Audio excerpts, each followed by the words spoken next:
Good, beautiful Sunday, ladies and gentlemen. My name is Coach Darwin Rivers, and you are watching the HR Cafe, Usapang Trabaho, Buhay at Iba Pa.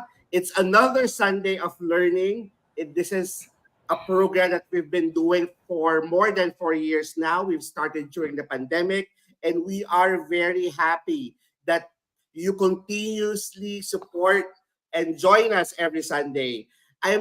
I am with Mentor Rona Del Fiorentino right now and Mentor Alan Cañete, our co-host for our HR Cafe program. Please say hello, Mentor Rona. Hello. Good afternoon, everyone, and welcome to another episode of HR Cafe. Napaka-exciting po ng ating topic ngayon. Ako matutuwa kayo lalong-lalo na kung kayo ay interesado sa automation, sa AI, sa technology. Ayan. Coach Dar? Yes, and of course, after Mentor Rona, we also have Mentor Alan Cañete. Mentor Alan, please say hello to our audience that are now tuning in live and would also be watching at our yung mga team replays natin every week. Thank you, Darwin. And a warm welcome to all our viewers tuning in today. I'm Alan Cañete and such a pleasure nandito ulit ako ngayon for how many days, how many Sundays ako absent. So to co-host this episode ng HR Cafe, talagang ito'y isang masayang experience. Kaya nga lang ako ay nagbakasyon mahaba, no? We have an exciting topic today, automation in HR. And our guest speaker will shed light on how it's transforming the way we work in HR. So get ready for an insightful discussion and feel free to share your thoughts and questions as we go along. Sir Darwin? Okay, maraming salamat, Mentor Alan. At sa mga nakikinig po at taga-subaybay namin ngayon, please share our program to your social media, to all of your network, and also please also put your name or your company o kung saan lugar po kayo naroon ngayon habang pinapanood o pinapakinggan nyo ang HR Cafe para naman po mabigyan namin kayo ng shout out at malaman po namin kung saan lugar po ba kayo naroon ngayon. Kasi ang HR Cafe po ay live sa Facebook, sa LinkedIn, at also sa YouTube. At talagang napakarami na natin mga taga-suporta, hindi lang sa Pilipinas, kundi sa buong mundo. So let us start our program for today. The HR Cafe program, as I mentioned, is a weekly program. This is sponsored by the Philippines HR Group, the largest online community. And here at our program, we provide timely news and updates. We also impart knowledge and experience that are value-adding and beneficial. Yung mga latest news po natin sa DOLE, sa SSS, sa PhilHealth, Pag-ibig, nako dito nyo po unang malalaman. Also, we will also be discussing problems, issues, and challenges sa ating mga HR at sa ating mga people leaders and also provide answers and resolutions through our guest resource. At sabi nga namin kanina, ang guest resource natin ngayon ay walang iba kundi isang resource speaker na ang topic is about HR automation. We will also be discussing new technologies, tools, and processes as well as industry's best practice. At kung hiring po ang company ninyo, inaanyayahan po namin kayo na i-post po ito sa comment section. Because here at the HR Cafe, we are also a virtual job board. And we welcome any job-related announcements because at the end of the day, we also would like to bridge understanding between employers and employees and provide inspiration and motivation to the Filipino working class. Now, the HR Cafe is actually divided into two parts. The first part where we provide you our report for the week, HR hot questions and HR learning for the week, as well as important HR news and updates. And then yung second part po, yan po yung talagang pinaka-aabangan kasi we invite guest resource speakers for a particular HR topic. And for this week, we'll be having free training about HR automation. Bakit nga ba importante ang automation sa iba't ibang HR processes? Okay? So, we are your HR Cafe servers. Again, my name is Coach Darwin Rivers. I'm the founder and president of the Philippines HR Group. Our Mentor Ronald Del Ferentino, is the CEO of Approach Social Geekers and also one of LinkedIn's top Filipinos in LinkedIn. We also have Mentor Tina Coang, who's unfortunately won't be able to join us, but she is monitoring and she'll be joining us next week, as well as Mentor Neil Lumakad, who's a learning engagement leader. And as mentioned, Mentor Alan Cañete, who's with us right now. Mentor Alan is actually a learning and audit consultant. He's also one of the board members of the Philippines HR Group. There are also other HR Cafe hosts that we would like to introduce. And in the coming weeks, they'll be joining us. We have Mentor Oliver Recalman, an adjunct professor of FEU, Mentor Ray Fremista, head of Intalogics, Mentor Bonifactor, the founder and CEO of Leading with Success, as well as Mentor Jamie Iris, managing director of Empower to Excel, and Mentor Jackson Pichon, who's the senior stakeholder for IQBet's Empower for All. Now, we've been doing this for the past 4 years, and every time we start our program, it's very important that we started positively. And of course, we started via our wow quote for the week. And the wow quote for the week for this week is coming from Stewart Butterfield.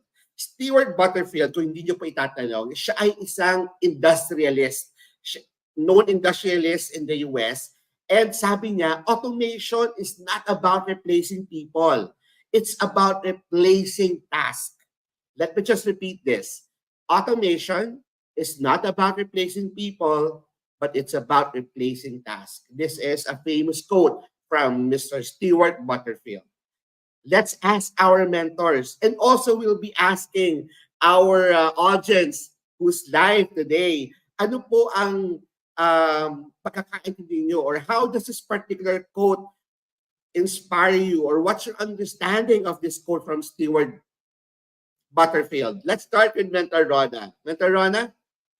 Yes, bago ko po sagutin at bago ko magbigay ng aking opinion tungkol sa atin pong quote of the week, hi lang po muna kay Jasmine Iris Santos. Good afternoon. Good afternoon also to Share EM Poral.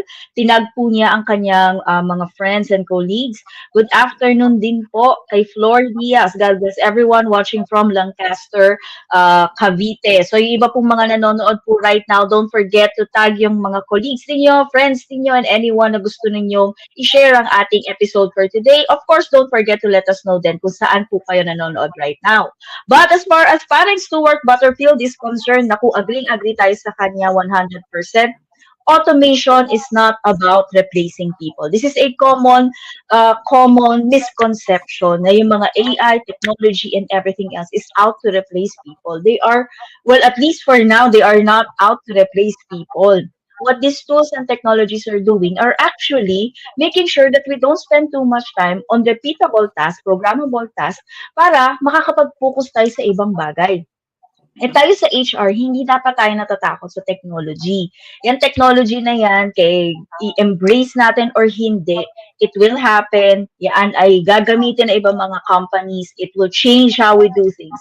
And the only thing that we can do right now is to adapt to it and to make sure that tayo din mismo, we are actually honing our skills. Sabi nga, di ba, sharpen the saw. We should always do that. We should hone our skills so that even if yung ating mga AI tools and other technologies take over repeatable tasks, tayo ay meron na tayong bagong mga competencies that can actually help us become a more strategic HR, more strategic business partner, ika nga, 'di ba?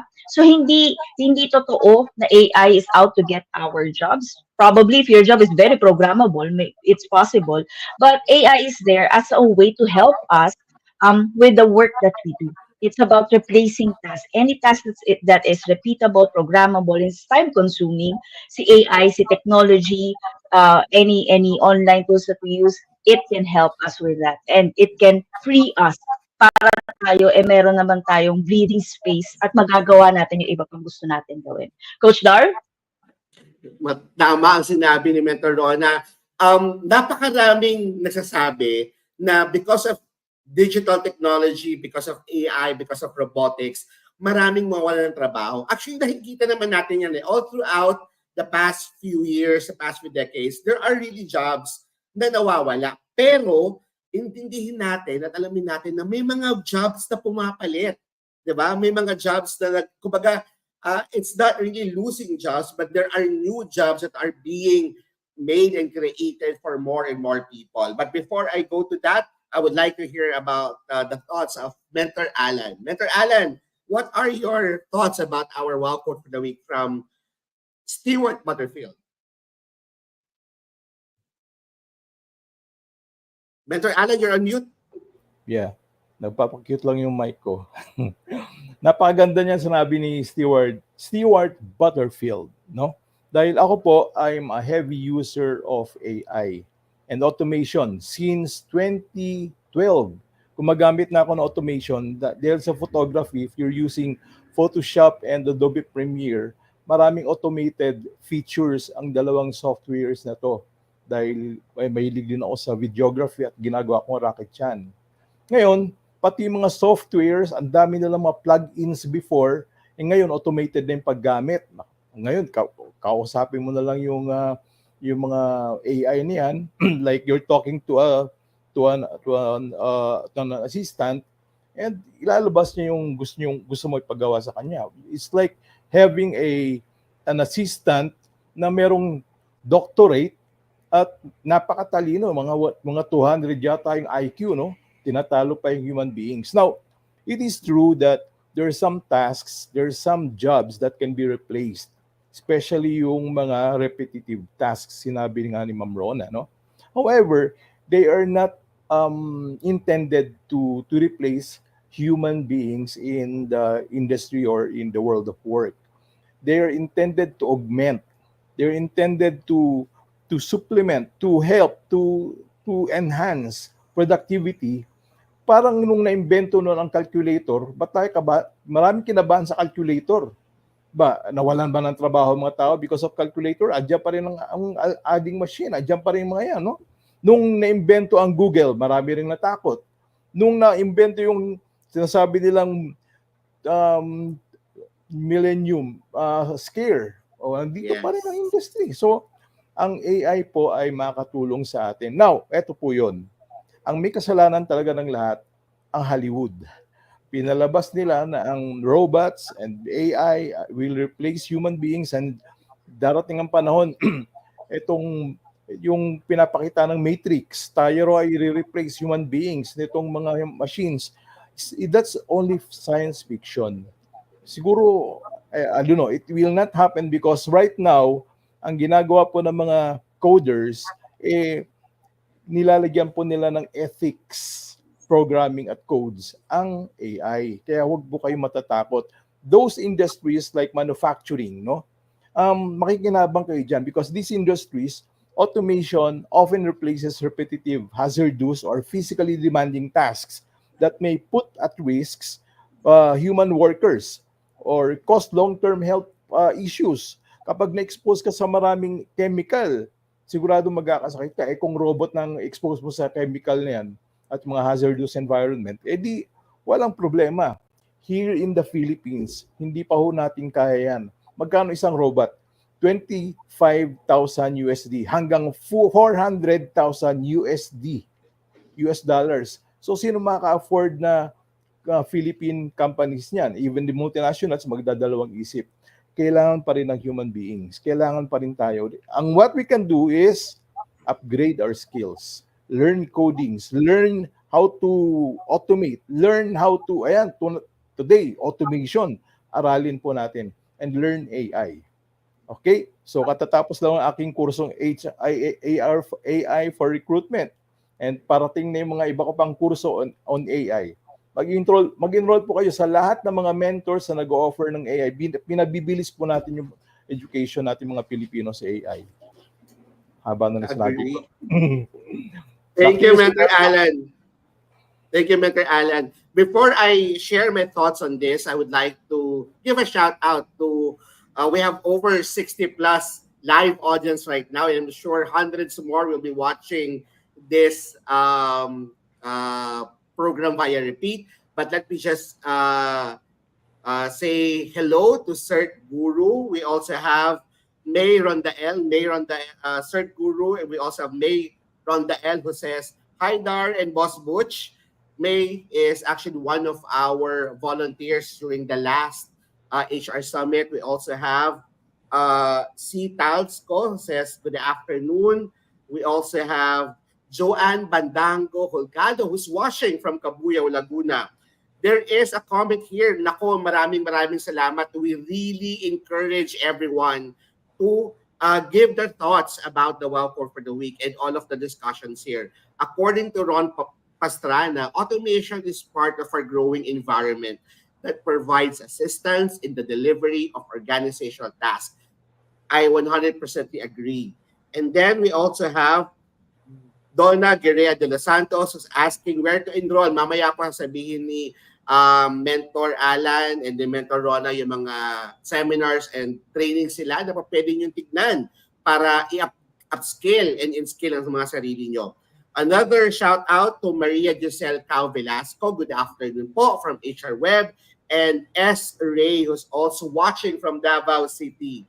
Now, the topic that we have today is HR automation. And for the Wow Quote for the week, sabi ni Stewart Butterfield, automation is not about replacing people, it's about replacing tasks. Now let's, again, yung sinasabi ko kanina, reality is there are jobs that has been obsolete all throughout the years, all throughout the decade. A perfect example would be, dati pag pupunta ka sa parking area, dati may nagbibigay ng ticket, di ba, for your cars. Ngayon, automated na yon. Dati, whenever you ride an elevator, hindi ko alam kung natatandaan to ni Rona sa ni Alan, pag sumasakay po kami ng elevator, nung bago-bago pa ng elevator sa Pilipinas, may tao talaga na nag-a-assess sa elevator. Na siya yung pipindot, siya yung mag-a-assess. Pero ngayon, unti-unti na yung nawawala, di ba? Yung mga malls na lang ang meron, pero yung mga offices, hindi na siya required. Dati talagang, we have jobs. Perfect example sa HR. There are people who are doing timekeeping and separate for those people doing payroll and compensation benefits. Ngayon, there are systems that can actually do that. Now, let me share to you this is our report from World Bank last year, 2023.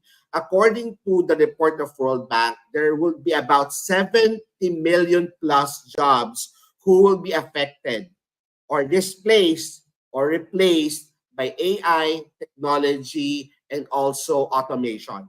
Nevertheless, sabi ni World Bank, huwag tayong matatakot kasi kahit may 70 million jobs na mawawala or madi-displaced, there will be 80 million jobs who will be created because of technology. And it's our responsibility, sabi nga ni Mentor Rona sa ni Mentor Alan, kailangan we need to adapt to the new systems, to the new technology. Hindi po pwedeng, may experience ka sa HR, tama na yon. Diba? You need to continually improve, upskill, and do in-skilling in your work. Yeah, you need to network to get more knowledge. Kumbaga, kailangan maging relevant ka. Kailangan relevant yung skill set and knowledge mo. Kasi kung hindi mo gagawin yon, there will be a time na baka mamaya hindi na kailangan yung role mo. But your value should always be what can you bring into the table. Is it a new skill? Is it knowledge that you have that no other people might have? Or is it because of being human, you have the strategic way of resolving issues that unlike machines or computers, di ba, na nawawala yung human factor. So it's very important that we embrace technology. We need to move forward. We need to make sure that our mission as an HR professional, our mission as an HR leader or people leader is to continuously improve ourselves. Napakalungkot na marami sa mga kilala namin or mga nakikita namin ngayon na pag natapos sila ng college, hindi na sila nagpo-pursue ng further education. Kaya nga dito sa HR Cafe, sa Philippine HR Group, kung mapapansin nyo, talagang we encourage everyone to enroll on certification program, enroll on diploma courses, attend seminars and workshops that would be able to improve your skills and knowledge, that would be able to make you relevant at work and to make you valuable in your organization. So again, automation is not something that would be replacing your job right now, but you have to prepare and make sure that your skill set will be what? Would always be needed by your organizations and by the industry. So that's my take. Hello also sa mga bagong join. We have Cel Ferreira. Good day, watching from Indang, Cavite. And also, sabi ni Ron Pastrana, hi Bro Alan, nice talk regards to Trinity University of Asia. Salute to Darts. Yun. And let's go to our, after the welcome for the week, of course, we have our HR question of the week. This was posted a few days ago at the Philippines HR Group. May nagsabi doon na nag-post siya, HR siya, meron siyang empleyado na nag-sick leave. Tapos, yung nag-sick leave, requirements sa company nila, part of the policy of the company is to make sure that when you go on absent or sick leave or whatnot, you have to bring a medical certificate. Kasi yung medical certificate na dinala ni empleyado, hindi ma-validate. Tinatanong ni HR, mandated ba by law for employees coming from sick leave or coming from absences that when they come back to work, kailangan may medical certificate, kailangan ma-validate yung medical certificate. Let's ask Mentor Rona. Si Mentor Rona kasi nagpapakadalubhasa rin ngayon sa labor law. So, Mentor Rona, what's your take on this? Nako, napakadaming natin experience sa mga makukulit na empleyado na bigla na lang nawawala at pagpasok, it's either ang medical certificate, hindi mo alam kung saan nanggaling, or, di ba? Or kung may medical certificate man dala, hindi mo alam kung paano siya ma-validate. So, what's your take on this? Actually, ang pag-require ng medical certificate ay wala naman talaga sa batas. Kahit balibalik ta rin yung labor code, walang article sa labor code na nagsasabi na kailangan mag-submit ng medical certificate pag ikaw ay nag-absent ng matagal para patunayan na ikaw ay fit to work. Wala tayo sa batas niya. But it is part of our best practices. Kasi remember, kailangan nating ma-ensure, and ito yung lagi natin sinasabi, Dar, di ba, sa grupo, na bilang mga HR, ang iniisip natin palagi is hindi lang basta compliance or making sure na sumusunod yung mga empleyado or sumusunod tayo sa proseso. Dapat naiintindihan natin kung bakit tayo may mga certain practices in place. The practice of asking for medical certificate is an exercise of management prerogative. Correct. Yes, kasi kahit naman yung pagre-require sa empleyado na mag-undergo ng medical checkup if sila ay nagkakasakit, ito ay part and parcel of management prerogative. Okay? So, bakit tayo nanghihingi ng medical certificate? Hindi lang ito pang compliance kasi ito yung way natin to determine if the employee is fit to work, kaya na ba nilang magtrabaho, okay na ba sila? Kasi pag pinabalik natin sila at hindi pa pala sila okay, pwede silang mabinat or pwede silang makahawa. Yun yung iniiwasan natin. And also, because we want to make sure that our employees are of sound-minded body, kaya natin siya hinihingi. Pero wala tayong batas na nagre-require nun. Ang dapat nating tignan is, kasi sabi diba doon sa post na, nabasa ko yung post na yun, naloka ako doon sa post eh.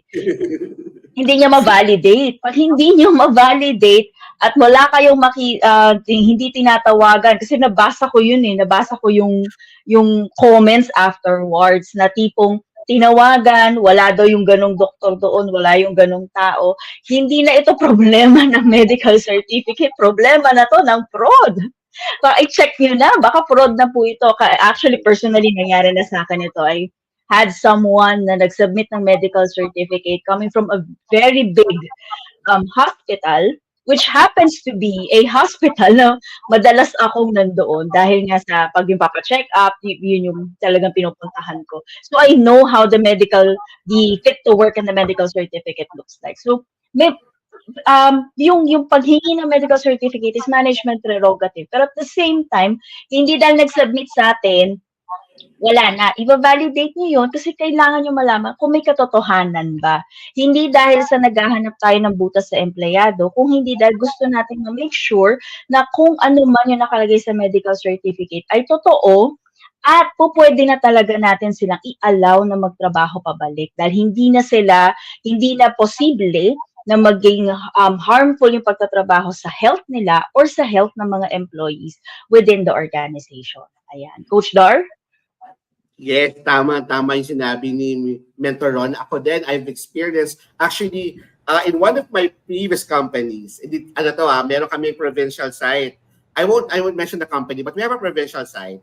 And nagtataka kami, there are employees na talagang nag-absent 2 days, 3 days, tapos yung medical certificate silang dala, pero hindi namin sila ma-validate. Tapos, when I research about it, that particular clinic in that particular province is known to give out medical certificate, paid medical certificate. Kung sinabi natin to, ito yung mga nagpapagawa ng medical certificate at hindi check up. Ako, ang mapapayo ko sa mga HR and people leaders, whenever ilagay niyo sa policy niyo na for medical certificates, it should be coming from an accredited clinic or hospital. Yung mga HMO providers nyo, di ba? So meron silang mga accredited clinic and hospitals, meron silang mga accredited doctors, dahil yung mga yon bukod sa alam nyong genuine at totoong hospital and clinic and doctor sila, madali nyo silang mababalidate. At kung magka-problema kayo, you can call your HMO for them to help you make sure that they validate their the documentation. Kasi hindi lang to issue kung may sakit ba si employee or nag-absent ba siya ng walang dahilan. Ito po ay issue ng integrity, ng core value ng isang tao. At you have to remember, as ang sabi nga, kung ang isang tao ay or isang empleyado ay nasasanay magsinungaling sa mga maliliit na bagay, believe me, it will come a time that that person would tell bigger lies, di ba? Or gagawa talaga siya ng mga bagay na hindi ikabubuti para sa kumpanya. Kasi nasanay na siya na nakakalusot or pwede palang gawin yun or pwede palang magbayad ng medical certificate. Tama si Mentor Ron na wala sa batas ang na-mandate ang medical certificate, pero nirespeto po ng Philippine Labor Law at tinatawag nating management prerogative, and part of management prerogative is that companies has the right to provide guidelines and systems policies for and you to run, procedures. policies and procedures to run as an organization. So yan po ang pwede nating paghugutan. Mentor Alan, what's your take on this particular question? And we already have almost 100 people watching us today. Maraming salamat po. Mukhang na-miss nyo talaga ang HR Cafe. Oo. Ako naman, I will just summarize kung ano yung nabanggit ng ating dalawang mentors, si Sir Darwin at si Ma'am Rona. Unang-una, there is no explicit requirement from the labor code, no? Because labor code doesn't directly state that a medical certificate is necessary for every absence. Kaya under the labor law, hindi po ganun ka-explicit yun. Walang ganun, no? However, nabanggit din that this is an employer discretion. Employers are within their rights to set policies that require medical certificates. And it is also a common practice because yan po, kasasabi nga lang po kanina ni Ma'am Rona na ito ay best practice na no? And many employers do require medical certificates, especially for absences of multiple days or for illnesses that may affect workplace safety. At ito'y pwedeng maging mandatory. Mandatory, no? Medical sa organization, sa company. Correct. Often is mandatory because there are absences due to contagious disease, di ba? Kapag may mga contagious disease, meron na ho tayong rules na kailangan meron talaga medical certificate. This is to protect the other employees, no? And this is typically outlined in the company internal policies or collective bargaining agreement if applicable. Yun po. So, back to you, Sir Darwin. Yes. Now, merong dalawang comment dito na napakaganda related to it. Let's start with JCV. Sabi ni JCV, maganda siguro kung mga HRs about companies nagre-review ng annual physical exam ng mga employees sila at ina-analyze ano ang majority sickness ng workforce sila. Then mag-organize ng seminar with legit doctors to discuss sickness to its employees. Alam niyo po, ginagawa po ito ng maraming kumpanya. Kung hindi niyo pa po ginagawa, yung gantong practice, sayang po yung data na nanggagaling sa HMO providers. True. Kasi dapat po every quarter, kinukuha nyo yung data from your HMO providers, ano ba yung mga sicknesses na meron ang isang kumbaga na nag-occur for that particular quarter para malaman nyo at para magkaroon kayo ng tinatawag natin na program para hindi na to maulit or kumbaga for example or magkaroon kayo initiative kung kailangan nyo ba mag-flu vaccination, kailangan nyo ba ng mamigay ng mga vitamins, kailangan nyo bang tignan ang schedule ng mga tao, baka naman talagang sobrang maraming overtime, di ba? Or tignan natin ano ba yung mga hazards at work. So data is very important at tamang-tama yung sinabi JV, it's very critical for HR and people leaders to look into using the data of their annual physical examination and then yung quarterly report ng HMO providers para malaman natin ano yung mga programs na pwedeng ilatag ng mga company para ma-mitigate yung risk of having diseases ng mga employees. Kumbaga dapat proactive ka, hindi tayo dapat reactive. Kasi baka mamaya ang nangyayari ay reactive ka na lang lagi at hindi mo lang yung annual report. Pero okay, nakikiuso lang. Alam mo, pag tinignan mo yung quarterly report, mas malaking chance na bababa yung utilization, yung binabayaran nyo sa HMO providers. Kasi kung mayroon kayong program na talagang nakafocus para i-mitigate yung risk ng ganong sakit, di bababa yung utilization nyo, bababa yung binabayaran ng kumpanya sa HMO. Meron pang isang magandang question dito na gusto ko talagang sagutin pero ibigay ko ang floor kay Roda sa kay Alan. Actually, Ni Rodel Cruz, hindi po ba violation sa data privacy law ng employee ang medical certificate? Mentor Roda, what's your take? Actually, common misconception to na pag nanghingi si HR ng medical certificate, ang hinihingi natin is yung diagnosis. Hindi diagnosis ang kailangan makita ng HR. Hindi yun yung hinihingi namin. Ang hinihingi namin ay medical certificate indicating that you are fit to work. And a doctor can issue a medical certificate of fit to work without really indicating ano yung details or yung diagnosis. So, hindi siya violation ng data privacy. Kasi ang sasabihin lang naman ng doctor is if fit or hindi fit to work. Yun lang yun. Kaya nga lagi natin sinasabi, di ba, doon kayo sa accredited na doctor. Kasi yung accredited na doctor, they have an understanding ng kung ano ba yung industry ninyo. And they would be able to provide agad a certificate na you are fit to work based on the position that you have. Hindi rin basta-basta yan nag-i-issue na medical certificate. Kasi tatanungin nila ano yung trabaho nyo, ano yung position mo. Then doon sila magbabase if yung bang current condition mo allows you to go back to work na or hindi pa kasi may mga risk pa, mahahawa ka or makakahawa ka or mabibinat ka. So yun, ang hinihingi natin ay yung fit to work at hindi yung diagnosis. Magkaiba yun. Kasi yung diagnosis, yan, sensitive personal information na yan. Tapos, tatandaan nyo din ha, yung medical certificate ay sa empleyado binibigay.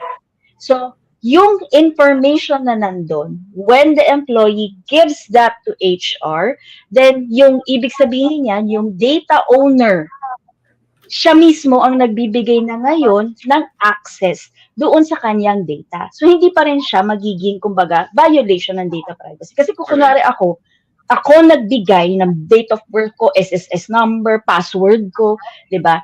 Hindi ko po pwedeng sisihin si Gmail, bakit nalaman ni Darwin yung password ko? Kasi ako mismo yung nagbigay. So, yun yung yun yung mga kailangan nating tatandaan. Si data owner, yung may-ari ng data mismo, pag siya ang nagbigay noong data, yung sensitive personal information, or basta personal information, pag siya ang nagbigay, hindi na natin pwedeng i-call basta-basta si Data Privacy Act. Yun po. Coach Agree. Dar, what do you think? I-highlight ko lang uulit-ulitin lang namin to sa mga HR sa mga companies. Ang hinihingi po natin ay fit to work certificate, not medical certificate. Fit to work certificate from an accredited physician or clinic or hospital. Kasi hindi po tayo doktor. Aanihin naman po natin ng medical diagnostics. Alam ba natin yung mga terms na ginagamit, yung mga medical terms, yung mga medicines na binibigay, di ba? Wala tayong alam doon. Or kumbaga limited na yung alam natin. Ang kailangan lang natin malaman ay kung pwede na bang magtrabaho itong si empleyado. Hindi ba makakasama sa kanya ang pagbalik niya sa trabaho or hindi ba makakasama, sabi nga ni Mentor Rona, ang pagbalik sa trabaho doon sa mga katrabaho niya, hindi ba siya makakahawa. So, that's very important. Maraming maraming tawag dito, maraming misconception na ang medical certificate sa fit to work iisa, magkahiwalay po siya. Okay? Mentor Alan, your take on this? Ganon din naman ang opinion ko, no? Pero meron kasi mga iba't ibang pananaw diyan, ano? At ang tingin kasi nila kapag hiningi yung medical certificate, hinihingi na rin yung diagnosis. Kaya nga nililinaw natin na hindi po ganon. Kasi kung ganon ang magiging interpretation, there is really a potential violation of DPA or Data Privacy Act of the Philippines kapag gano'n ang ating pananaw. Kaya wag ho ninyong ungkatin. Ano bang diagnosis mo, iho? Yan, pwede po tayong kasuhan dyan. Meron po dapat legitimate purpose yung paghingi natin ng medical certificate. And it was already discussed earlier na the reason why we are asking for that is because we would just want to know if this employee is still fit to work at wala nang iba. Dahil kapag luwagpas po tayo doon, potential violation of data privacy in the Philippines. Kaya ingatan ho natin. Also, get the employees explicit consent to process their personal health information. Ano yung kailangan mo lang hingin, yun lang din ang kailangan nilang ibigay. And remember sa Data Privacy Act, importante yung consent. Okay? Kapag wala pong consent, lalong-lalo na yung mga bagay na yan, pwede tayong makasuhan or makasuhan itong violation ng DPA. Ensure the confidentiality, pag hawak na hunahunin nyo yung kanilang medical certificate, regardless kung ano pong nakasulat doon, there should be confidentiality and security of the medical certificate data. Yun po yung take ko doon. Ang ibig sabihin po ni Mentor Alan, halimbawa po, HR po kayo or people leader po kayo, huwag niyo pong ipagsasabi sa ibang tao na hindi naman private doon sa discussion with the employee. O kaya ikukwento niyo, alam niyo ba, kaya pala absent tong si ganito kasi meron pala siyang ganyan. Bawal galing po sa Garma yun. Hospital. Yung medical certificate yan, galing sa Garma Hospital. And you know what? We had an issue before, in my previous company, we had an issue like that nawala sa employee, nagkaroon ng medical leave sa employee. Pagbalik ni empleyado, yung team leader pa niya yung nagkwento na kaya nawala sa employee kasi nalaglag yung bat. Yung nagkaroon ng miscarriage. And talagang pinatawag namin si team leader kasi wala siyang right, 'di ba? Na sabihan na ipagkalat 'yon sa floor, ipagkalat 'yon sa mga kasi that is something that is very personal and very sensitive. Diba, for an employee. So anyone who would know that information should be kumbaga at no basis lang dapat. You don't share it to anyone. Okay? We have more than 100 people right now at the HR Cafe. Maraming salamat po. Kung meron po kayong mga tanong or kung meron po kayong what you call this, kung meron po kayong insights, please put it at the comment section. Let's move forward. HR Learning for the Week, HR Automation, yung topic natin for the day, mamaya second part, alamin natin kung anong HR Automation. Pero sabi dito, ang HR Automation refers to the use of digital tools and software to streamline manual and time-consuming HR tasks. Basically, the reason why investing in technology is because merong mga tasks, sabi nga kanina ni Mentor Rona, di ba, paulit-ulit, repetitive, or nasasayang yung time ng HR kasi palaging gano'n lang ginagawa. Pero kung machine or automation ang gagawa noon, HR can be more can move from transactional to more strategic.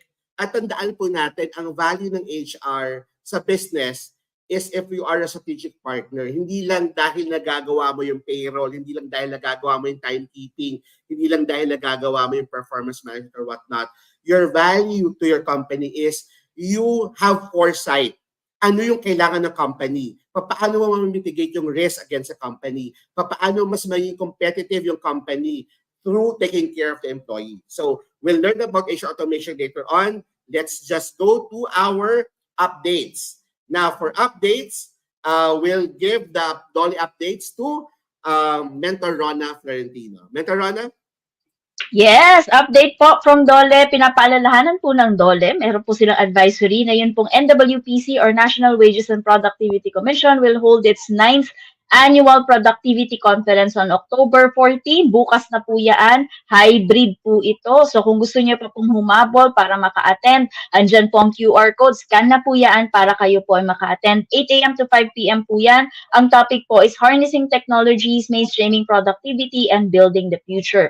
Advocacy program po ito ng NWPC at ng Regional Tripartite Wages and Productivity Board. So yung mga ganito pong mga free webinars coming from the different government agencies, naku, i-take advantage nyo po yan kasi marami po kayong matututunan dyan. Okay? Coach Dar? Wala si Coach Dar, sige. And syempre pa, kung meron tayo, ayan, nag-forward na ako. Kung meron tayong updates from DOLE, meron din naman tayong advisory sa pinakamamahal nating SSS. Nire-remind po ng SSS lahat po ng mga members with existing past due loans to apply for the SSS Consolidation Program or Consolidated Loan with Penalty. Pwede po kayong mag-inquire sa inyo pong pinakamalapit na SSS branch. Ongoing pa rin po ito. So kung maaalala ninyo, a few years back, I think 2022, 2023, nag-open sila ng consolidation program at hindi sila naglagay ng end date. And this is the reason why hindi sila naglagay ng end date kasi talagang hinahabol nila lahat ng may mga loans na hindi pa nababayaran. Ini-encourage na lahat na isettle nyo yan para hindi kayo magkakaproblema pag kayo ay gusto mag-take advantage ng inyong mga benefits or kung gusto nyo mag-take ng loan ulit. So kung hindi pa po kayo nakakapag-apply, apply na po for consolidation ng inyong mga loans, lalong-lalo na po yung meron ng matatagal na loans. At syempre po, nire-remind din po ni SSS ang atin pong mga senior citizens. If kayo naman po ang nag-iisip po, pwede pa ba akong mag-loan? Yes na yes po yan. Dahil meron po ang SSS na SSS Pension Loan. At ito po ay maaari nyo nang gawin online. So hindi nyo na po kailangan pumunta sa SSS offices. Ang gagawin nyo lang po ay punta kayo sa my.sss. Pwede na po kayong mag-apply doon. Tandaan po natin na ang pension loan po ay maaari niyong i-avail kung kayo po ay isang retiree pensioner na mayroong my.sss account. Kayo po ay 85 years old pababa sa huling buwan ng termino ng inyong loan, walang kaltas na monthly pension or existing na mga advanced pension sa ilalim ng SSS Calamity Loan Assistance Program, kayo po ay regular na tumatanggap ng monthly pension, tag po kayo as an active member or active pensioner, may valid disbursement account na naka-enroll po sa DAEM or doon sa my.sss. Pwede nyo pong gamitin ang inyong pong SSS mobile application. Updated na po ang kanilang SSS mobile app. So, i-download nyo po yan. Don't forget na tanggalin po muna yung luma bago po kayo mag-download ng panibagong app ni SSS. Coach Dar, Mentor Alan? Yes, Mentor Alan, for Pag-ibig. Ano bang bago ngayon sa Pag-ibig, Mentor Alan? Ito, October kasi, no? Ito pong Pag-ibig, HDMF announces that the month of October is the National Shelter Month. Shelter, pabahay, no? So, ang Pag-ibig po ay nagre-remind sa lahat ng mga miyembro to check their eligibility to apply for housing loan to make your dream of owning a house a reality. So, ang Pag-ibig pala ay nakaakibat din sa proyektong 4PH ng national government. It so happen na nagre-research po ako nitong mga data tungkol sa 4PH dahil ako'y involved ngayon as a consultant ng Social Housing Finance Corporation, counterpart ng Pag-ibig.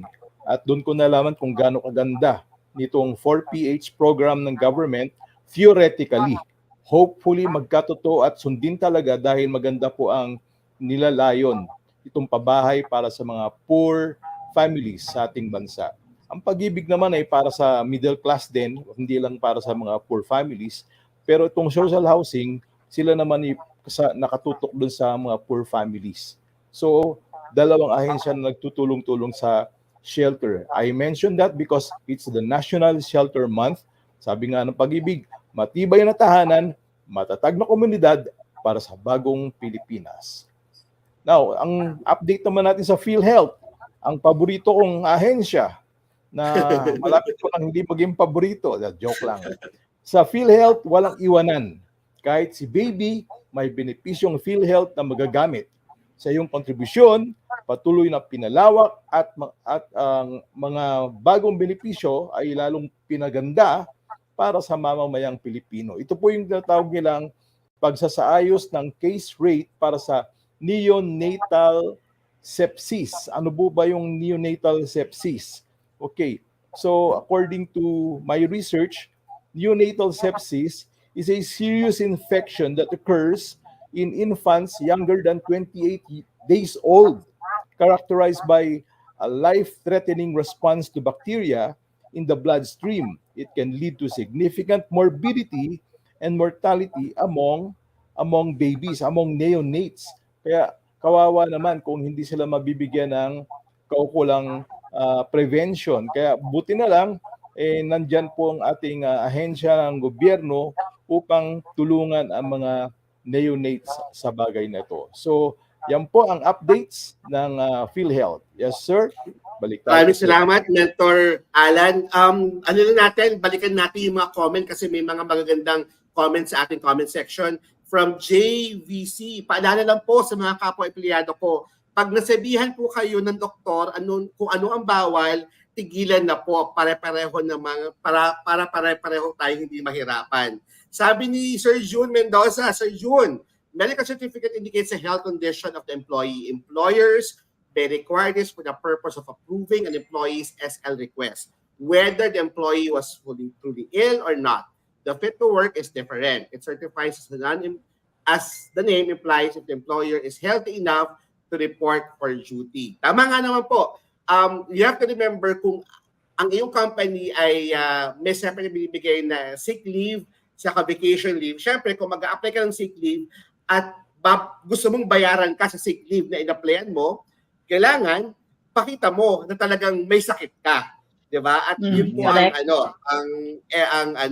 para mabayaran yung SL request mo. Yung fit to work ay para mapanigurado na nanggaling ka sa pagkakasakit, pwede ka na magtrabaho uli. Maraming salamat, Sir June, for that reminder. According to...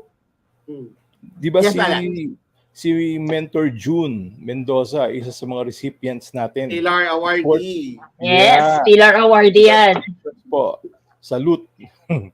Okay, tuloy lang po. Marifer Lauron Alviola, malaking tulong po talaga ang coordination program sa SSS. Totoo po nito sa maliit na contribution nyo, marami po ang makikinabang. Tapos, Joanne Badango Holgado, is it okay that an employee get online fit to work in Quezon City, Valenzuela? Pero upon checking where she live, maraming clinic hospitals ito sa Laguna. So basically, nakatira sa where? Laguna. Tapos, nag-online siya, nakuha niya yung fit to work niya, Valenzuela. Kung okay lang daw yon.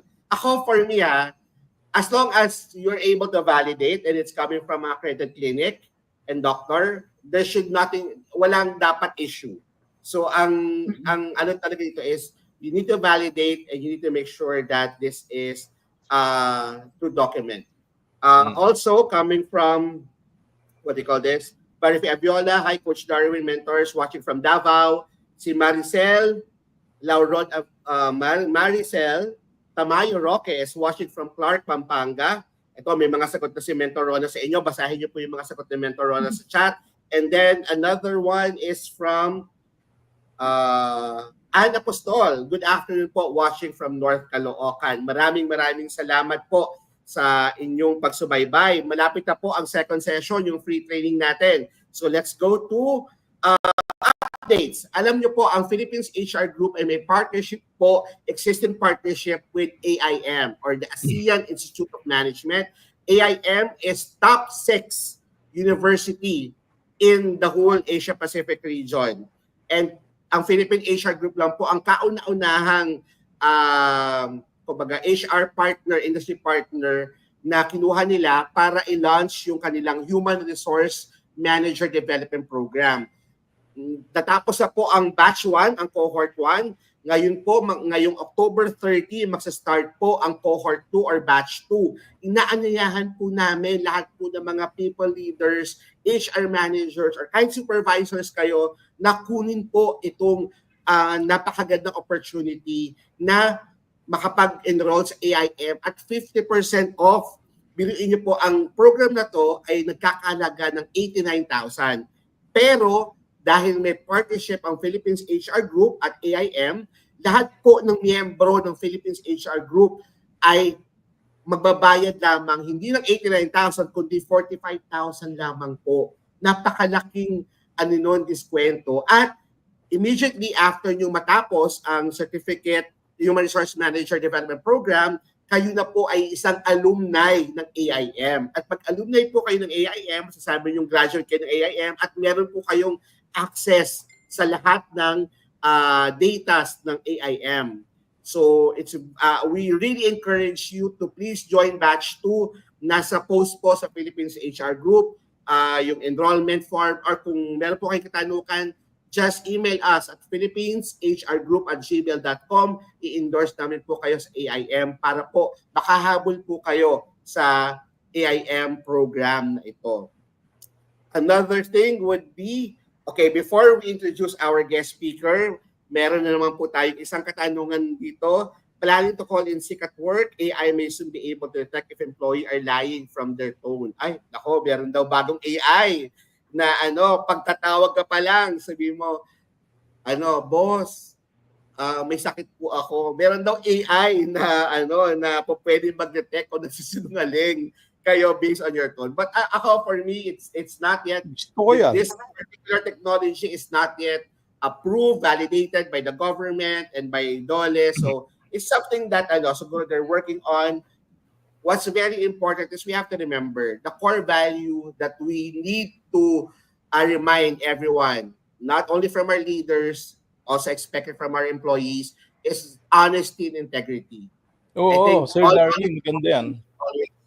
Yan, kung magkaroon man yan, yung AI na can detect fraud tsaka lies, gamitin sana yan sa lahat ng ahensya ng gobyerno, lalong-lalo sa Congress at Senate.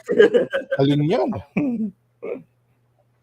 Okay, so let me introduce to you our guest speaker for today. Ang guest speaker po natin ay galing sa HRweb Incorporated or CERTEC. Sila po ay isa sa ating mga success partners. Yung nakaraang very successful Philippines HR Summit natin for 2024 na ginanap noong September 13, 2024 sa Novotel. Isa po sila sa ating major partners. Angela Tabanquerao is the CTO and part owner of HRweb Incorporated. He's also the lead developer of HRweb.ph.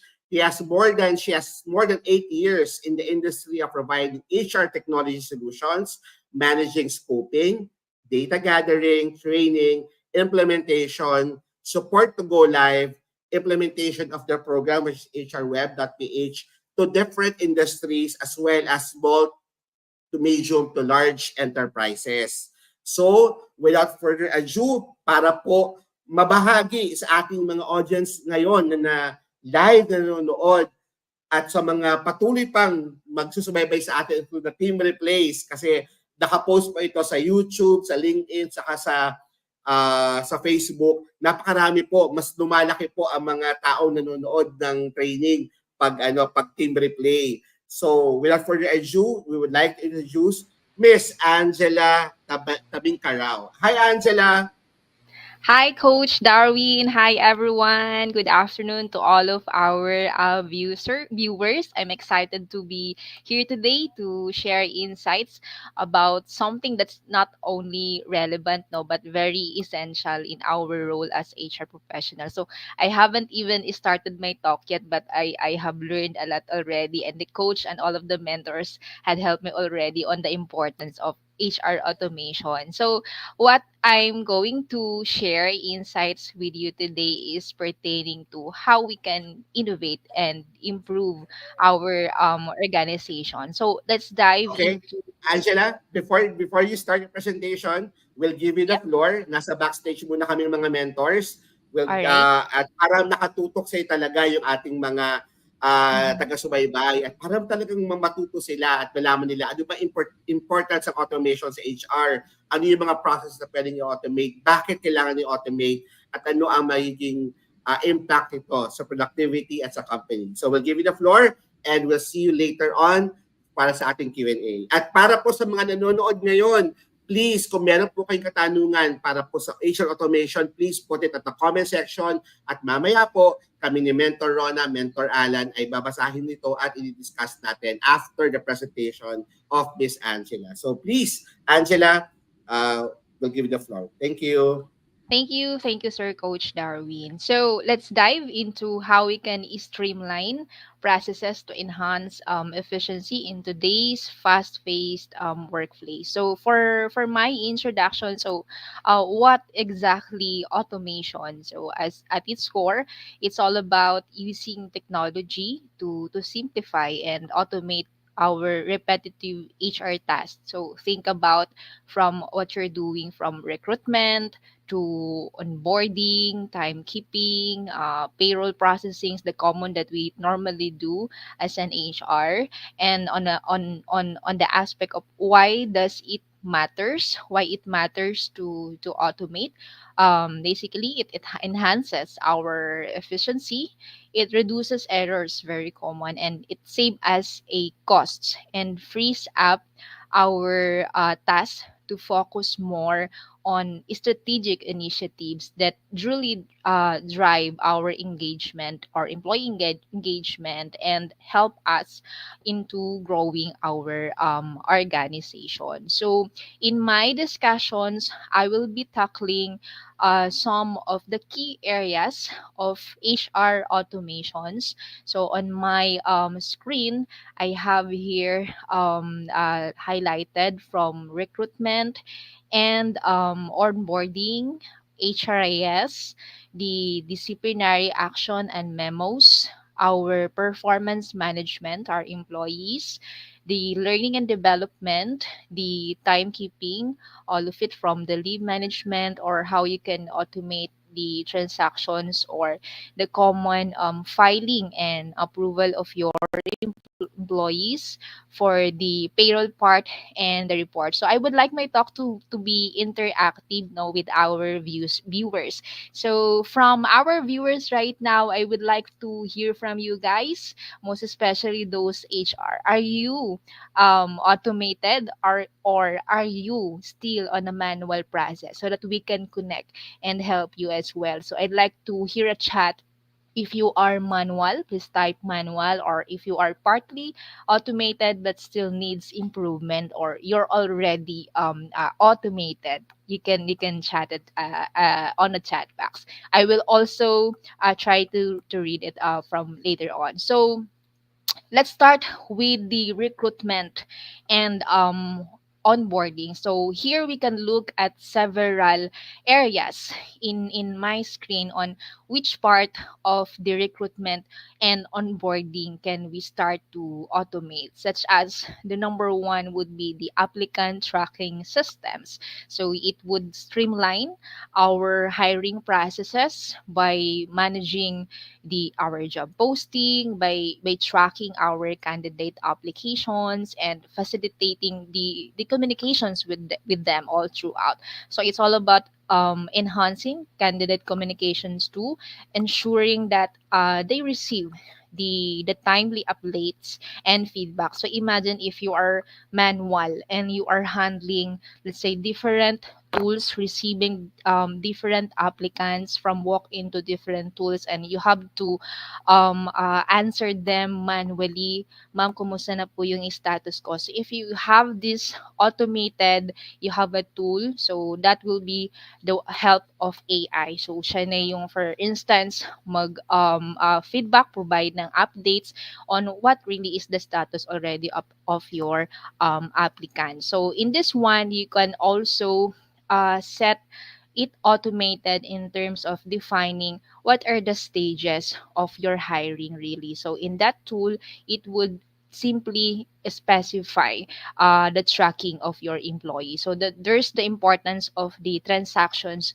monitoring, which helps keeps everything compliant and transparent. So no one likes to deal with hiring biases or fraud. So an automated workflows can also streamline hiring by taking care of repetitive tasks. So the recruiters or HR can focus on what really matters. So finding as well the right talent by having an AI that would build those criteria that you're in need of or looking for in a certain job positions, and creating a great candidate experience. So let's not forget also about welcome emails and task checklists. Of course, there will be still an in-person welcoming of your newly hired employees come the onboarding, but it also helpful or great for them to be reminded that they are welcome in the company by giving them their, let's say, their portal from which they'll be reminded in that kind of welcome emails, and the task checklist. So normally that's for the orientations and when you handled already the employee to their respective supervisors and managers, from which the list of the task checklist that needs to be done, for instance, is already in their this what's so called a self-service portal. So they can set the tone of new hires and ensure that they have all the informations that they need to get started remotely. So there are a whole lot more that we can automate really on the recruitment or boardings. You can also share it on the chat box which part or anong area yung gusto niyo na sana automated na sa company namin when it comes to recruitment. So if you're a recruiters or an HR, you're doing the recruitment, you're handling that, I would like to hear kung ano yung current pain points and challenges ninyo that you would like to be automated. So I will also pick someone pala. I hope it's okay, Coach Darwin. I will pick someone from the chat box who's participating because I would like this to be interactive. So I will give, or HRweb will give a gift at the end of my talk later on. So for the HRIS or next up is HRIS, think about in summary is having a self-service portals for your employees. So the self-service portals, it empower employees to manage their personal informations and handle tasks like the transactions that they commonly submit. I would like to request for my COE, for my certificate of contributions, or on the side of timekeeping would be the filing of the transactions that we really need to compute in their DTR, the filing of the leaves, filing of the overtime, the schedules, independently they can do in their account. So this not only increases efficiency but also enhances employee satisfaction. So imagine if, let's say, from being a rank and file above, they have their tasks, operational tasks, and then on the side, if it's manual, it's being done manual, no. So they're, let's say, traditionally they're gonna write it on paper. They're gonna look for their supervisors or approvers to have that approved. So imagine the time that you can save if you have it automated as well as the do of the follow ups on the status of that also. So Inline would be document management. So that can streamline naman the storage and retrieval of our employees' records. So that would ensure we maintain compliance. And number one would be we reduce the risk of data loss. So if manual, if you're on traditional pa na your employees' documents are kept on, let's say, filing cabinets. So very common, for example, magkaroon ng disasters, ng fire, and so on. So since it's on paper, it's very hard to retrieve, for instance. And having it automated, or let's say stored on a digital platform, it would be accessible anywhere, lalo na if your organization is very big and you have multiple sites, so the ease of access. But the number one important would be to consider the security of those documents that you have. So having those documents digitalized only but not accessible, for instance, by the people who needs access to that, is just a partial automation. So if you're going to search or look for something with that which will automate that, it's better if it's also accessible, the ease of access, for instance, and the security, you can consider that. So we can also automate on part of HRIS the contract management, so which simplifies from creating, storing, and tracking the contract. So it's very hard also if you're handling it manually. So by improving this, you can set, for instance, a notifications. Maganda kung meron siyang notifications which will notify you, for example, prior the end of the contracts of your employees.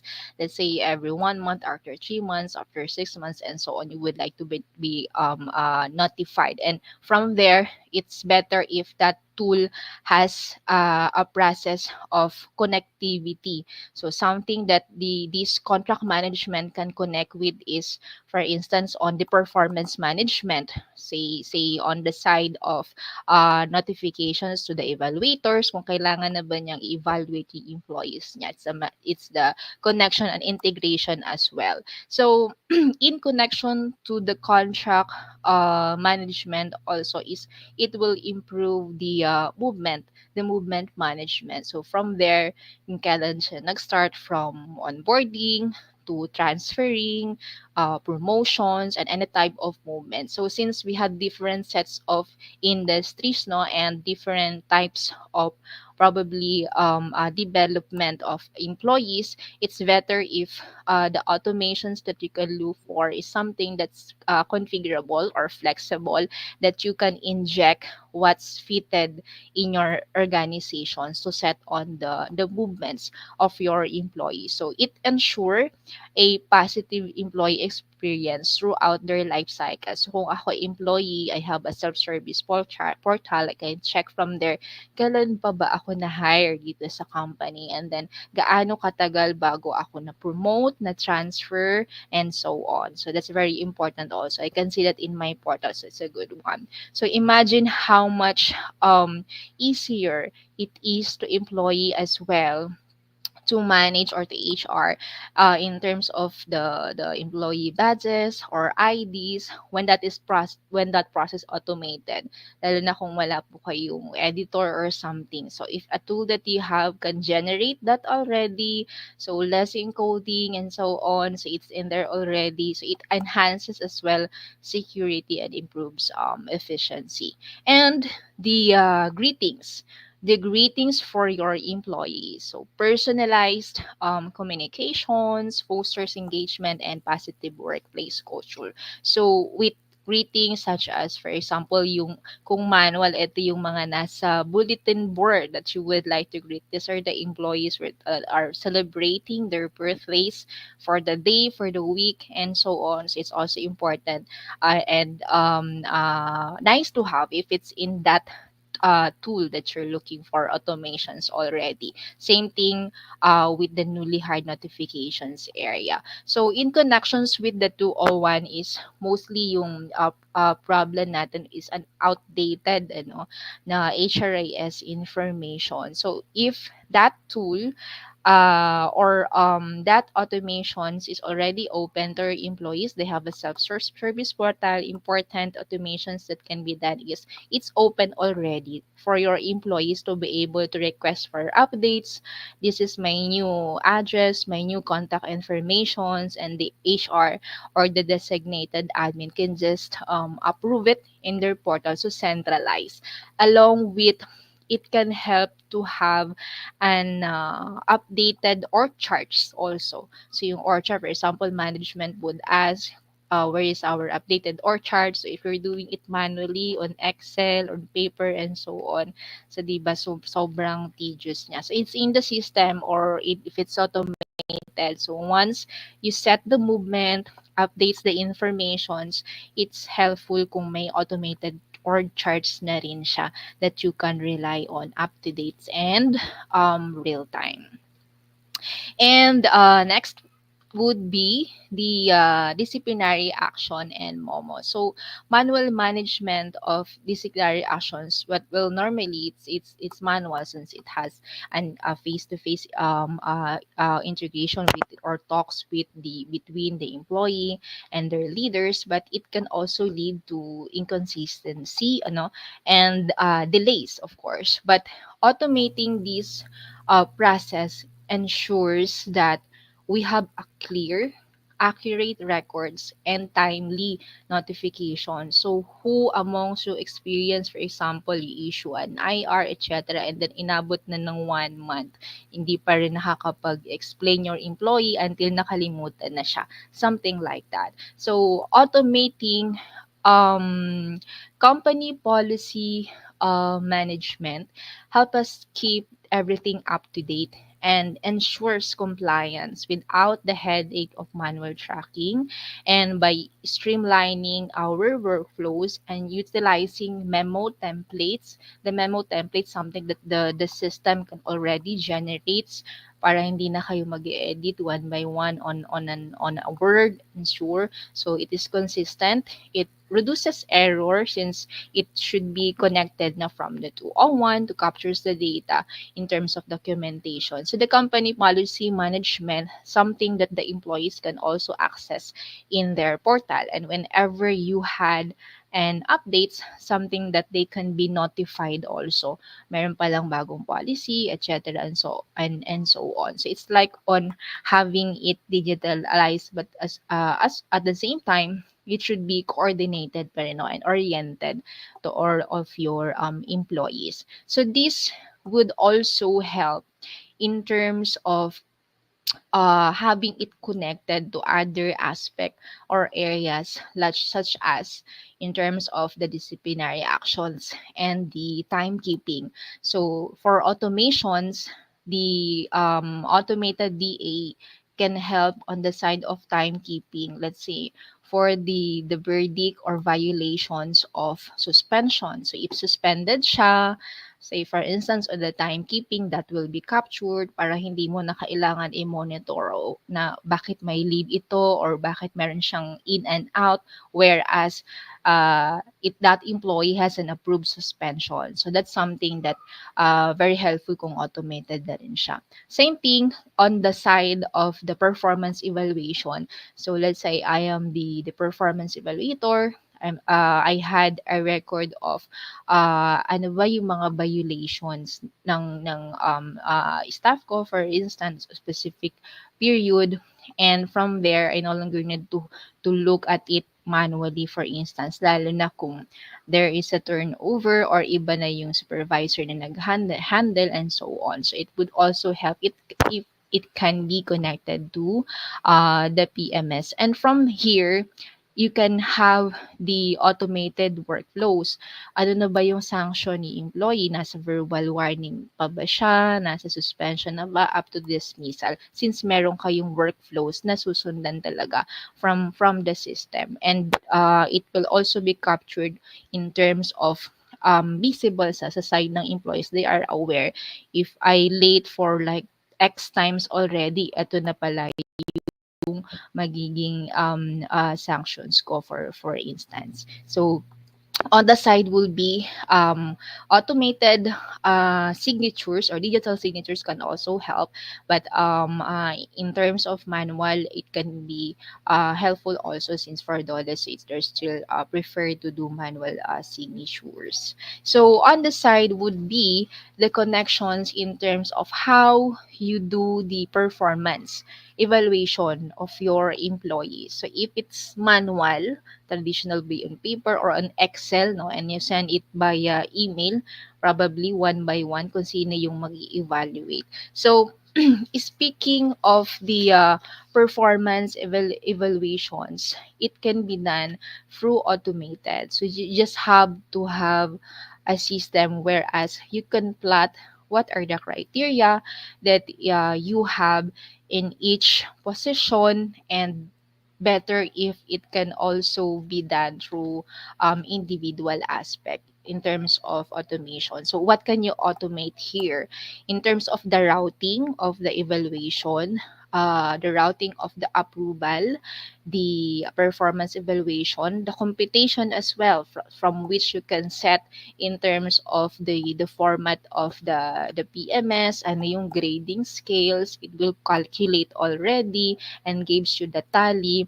And of course, this will save you time talaga and minimizes bias, kasi from there you can also request for a record. Why are you giving this rating? Something like that. So you can refer to this and so on. And from there, they can also set, say, recommendations. Maganda kung meron siyang feedback. If this employee is subject for regularization, promotion, transfer, and maganda if it's being connected already, no, to the 201 or HRAS when that is being approved, something like that. And then if there are any initiatives as an evaluator that you would like to reward in terms of your employees, I would like to recommend, let's say, a training program for this employee. So that will come up in terms of what are the employee development plan that you wish or have for your employees. So at the end of that would be the reporting and analytics, since it will already based on the result of the performance evaluations or review that you have set. So we gain valuable insights into performance trends, or any yung trends in terms of the performance on the company organizations, and the appraisal, for example, on a specific period of time. Let's say if you're doing it on a monthly basis, nag-grow ba, for instance, yung employees, or pababa ba siya, which part of the organizations yung need, for example, ng focus in terms of developing plan, for instance. So this is very helpful also kung you have it automated in your organizations. And in connections to that, so I mentioned kanina sa PMS, better if merong siyang, or you can automate the means for the evaluators to set on what are the learning and development or training recommendations for your employees. So this would provide a consistent tracking of the employee progress, allowing us to assess if the training is effective. It can be internal or external, and the issuance of the certifications, some things that would or can be connected. For example, sometimes merong band fee, no, yung training or learning. So that's something that can be connected to your last pay. So something like that can be automated also. So, and in terms of yung common ngayon, mobile learning and automation. So in terms of the learning management systems, from which kung meron kayong mga training program, topics, na you can just upload on that platform or tool, and then merong series of questions at the end of it. Hanggat hindi siya nagpa-pass, for instance, for a specific rating that you would like to met, iulitin niya, for example, yung session, some things like that, and then it will go to another topic, and so on. So that's something that you can try to see on, most especially those that are assigned on the LND. And also the learning or training calendars as well. So it will help in terms of planning, in terms of budgeting. So, pwede ring merong areas for the employees to recommend. Sir, I'm interested to this kind of training. Normally, it's virtual. So, from that tool, something that they can send you or send you that particular training for programs, for example, that they're interested of. And you can use the learning analytics for us to have an insight into effectiveness ng mga trainings na yon for the continuous improvement of our employees. I'm seeing a lot of comments now on the chat box, although I haven't uh, read it. I'll check it later. So number one, I'm sure there are a lot who can relate in this part. So if you are manual on the timekeeping, kindly chat down. Manual timekeeping, kindly chat down. So ito yung common kasi 'no na we almost do every cut off na lang we do the timekeeping. So if you are on a traditional era, number one, manual yung pag in and out. So let's say who's using Bandic laptop, who's using logbook for instance, or baka partially automated lang, merong biometrics, pero still you're doing it via Excel, you're the one who's computing the in and out and so on. So ito yung mga areas na parang administrative task na siya sa ganitong era that you can already look for a tool that will automate that, and I promise you it will really saves you time. If you are single right now, baka you'll have a partner later on if you're doing it for like 10 days. So baka dito in just one click, you have the timekeeping or you have the result of your timekeeping already. Yan. So yung leave automations, so that's providing the leave benefits of your employees, monitoring, for example, how many is the credit of employee 1, 2, 3. So if you have a tool that you can set policy in terms of how do they earn their leave credits, it's better, diba? It can be automated, and along with the monitoring in terms of uh, the timekeeping automations, kung with pay na ba yun, with pay pa ba siya, and come year end, sino yung may mga leave conversion. So imagine in just one click or minutes if that's automated. And the filing on and approval of forms, ito yung common pain points that we heard a lot eh. The filing is being done email o kaya chat sa Viber, "Sir, I'm on leave, ganitong araw," etc. And then the HR would, the supervisor will submit it to the HR in code niya, for instance. So, the filing and approval, since we have a different sets of users in this area, no, era, ano, merong talagang techie, merong non-techie. So, better if you have it automated, you also assess ano yung current employees ninyo? Are they more on the techies or halfway? So better than if that tool can also adapt into a hybrid setup. No? So filing can be done through online and something that can assess them with having it digital.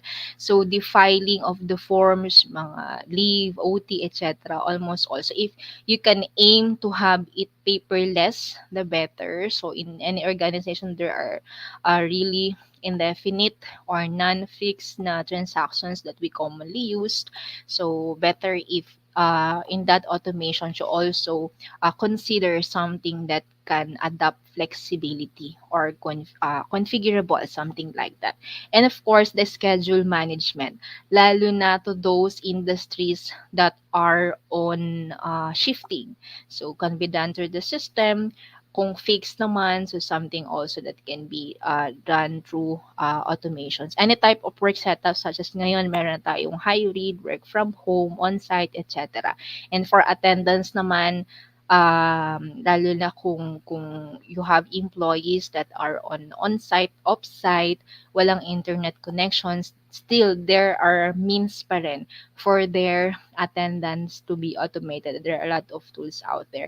This can be automated also. And the policy management. Among these, the most important factor that you can check on when you want to automate your timekeeping would be the policy management. Kasi on the side of payroll, it will just capture what you have on the DTR. So what we really encounter is there's really on top of the DOLE policy and a standard policy, meron pa rin mga internal policies na being practiced by that organizations only. Having a configurable policy management can really save you a cost and a time. So for example, policies in terms of common or basic will be grace periods, timekeeping, tardiness grace period, something like that, absent before the holidays, and so on. So having it configurable in the tool that you're going to consider is helpful also. So if your timekeeping is automated and on the side of your processing, if you're doing it weekly, semi-monthly, once a month, etc., baka on the day of the payroll mo na lang, for example, i-check yung timekeeping ninyo. Instead of doing that for like 5 days, 10 days, 15 days, or let's say late kayo cut off, at least a one cut off for you to have ample time to process. That saves a lot. And another one would be and automations that really a must for the timekeeping is something that can adapt um, late filed or late approved transactions. Kasi even if we already apply strict compliance or require strict applications timing to our employees, there's really a case or scenario no na meron pa rin hindi nakapag-file, hindi nakapag-approve. Ito yung challenges na binabanggit ko when you implement an automated timekeeping. And then you release na the payroll and then they will complain come next cut-off, ma'am, di nabayaran yung OT ko, yung leave ko kasi ngayon lang po na-approve. So that's another manual na we have to compute manually and have it adjusted on that cutoff. So that is still something that we can automate or a system can automate, so that you can also consider that one. So on the side of the payroll, so common that you can also look for automations is yung regular payroll na kinakompute ninyo, like it has or it should have already the computation ng SSS, ng PhilHealth, ng Pag-ibig, ng tax, ng overtime, other benefits ng employees ninyo, or let's say a fixed allowances, perfect attendance, or kung yung mga other benefits pa na we provide. That is something that you can actually automate. So in just one click, that will already give you something, their payslip or their payroll register. So it reduces error for your computations, and in terms of the compliance into ilan magkano talaga, for example yung contributions nila. And at the same time, you will be up to date, because if you will be relying this on a tool, so number one factor would be that tool should be updated with the government tables. Kung nagbago si SSS, nagbago si PhilHealth ng table nila, so you are on updates or updated kayo pagdating sa computations, because that tool should adapt to that already. So something that you can also consider when you want to automate your payroll is it can also adapt flexibility, because yes, per company we have different sets of ano yung mga benefits na binibigay natin sa employee. So something that you can set other earnings or other deductions, if it's taxable, if it's non-tax, if it's de minimis, etc. So hindi yung naka-fixed lang siya. So that is also very important. And of course, the payslip. So this is also very tedious to do manually. If you're on the era of, are you printing pa ba your payslip one by one, and then you give it to your employees? Are you on that era pa, or are you on the era of you send it one by one to their email? Are you on that era? So there are a lot of tools where tools can automate that, whereas when you process payroll, when you set, for example, that it's already released or good for releasing, self-service na kumbaga, they can, or the employees can already check it on their portal. At the same time, not just for the current, but pwede rin yung previous. So, pwedeng ganun. Although, there are really a lot of other industries pa na dalawa yung kailangan, no? May digital, tapos kailangan talaga mag-provide ng printed copy ng payslip. So the good thing is it can be generated na by the system kasi automated na siya. Although there are also things like if you require acknowledgement, so that's better also if in their portal once they receive the payslip, maganda if they can I acknowledge that I do not have any concerns and write yung kanyang na-receive. Maganda if ganon. And something like with digital signatures also that can be also helpful. 13th month, bonuses, incentives, leave conversion, last pay, and retirement. So 13th month, lalo na if you're doing on it on a different frequency, different coverage. So it's really better if you automate this. And maganda if it's configurable in terms of the reference, what's the formula, something that can adapt and up to the connections niya pagdating to the year-end reporting. Yan. Bonuses, leave conversions, and the last pay for your exiting employee. So think about or imagine if it can already generate, let's say 2316, or when you click something it can already generate everything from the last pay. Ano ba yung compositions ng last pay? 13th month, magko-compute ka ng 13th month, isa-isahin mo yon, magko-compute ka kung may leave conversions ba siya, kung meron pa ba siyang other benefits, may loans ba siya na kailangang i-deduct. So that can be automated already. And yeah, as mentioned, the 2316 and payslip. And of course, the retirement. So this is also an edge or a helpful if it's visible, no, sa employees niyo sa portal nila na they can see na meron palang retirement plan or benefits sa company, and something that they can see from there na they would really engage or be happy to hear about na if naka 10 years pala ako may ganito akong benefit, if naka 15 years ako, 20 years, something like that. And there are different, or we really differs in terms of what is our retirement policy. So it's better if configurable then siya, what is your conditions and so on. And these are the common headaches, no, and pinpoints at the end of the year or every month that if you are on a manual process talaga, number one dito yung alpha list, that file and the Excel formats. If you are automated, if you're doing it a month, a week, 2 weeks, just to calculate the alpha list in automation, so ano lang siya, one click lang, and then you have already the whole annual year computations of your alpha list. Then the SSS, the PhilHealth, yung mga DAT file nito, yan, 1601C for the monthly remittance one. It can be one click lang as well. Your cost center, if you're doing cost centers report per department, per section, imagine if you're manual, you're doing it via Excel, no, how much time yung masasave ninyo with that automations. Reverse billings, that's can be automated also. This is applicable if you have an agency in your company. So, di ba, in agency, they're the one who's sending you a bill. Ito yung bill ko. So, this is something that you can have control if you have it automated in your organizations. Kasi kumbaga, vice versa na kayo yung magbibill sa kanila. And the reference of the computations from the timekeeping, si system na rin yung mag-compute. So, that's a good factor also, an area for you to automate. And the integration. So, after the payroll, it would be an integrations to an accounting system. So, something that would generate or automate or give you the output already of your journal entries. Yan.